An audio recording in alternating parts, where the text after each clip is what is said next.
අර තින්නේ මොකද කරන්නේ? මයික් ඉවර කරලා දාන්නම් බා. අඩෝ මෙහෙර පොඩි එකා. අයියේ බලනවා කවුද කියලා. අයියේ ආයේ පැත්ත බලාලේ බස් පා කරලා තිබ්බොත් ඔබට ආයේ පොළවේ බස් ලා ගන්නවා. හරි. ඵලයන් වදිනවා.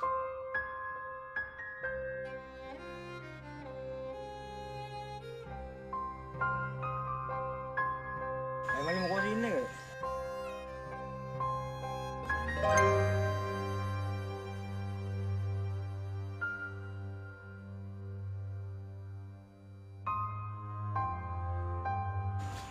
तू එහෙම කිව්වද? පරෙන් යන්න. එයා නරු ආගෙනවා බා.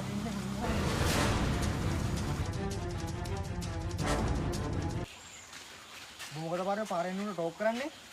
ඇයි උඹ මට ඒක කියන්න බා කවුද? ඇයි උඹ නැගිට ගහන්නද? පුළුවන් නම් දැන් උඹට අතක් කරන් උසල වෙන්න හා.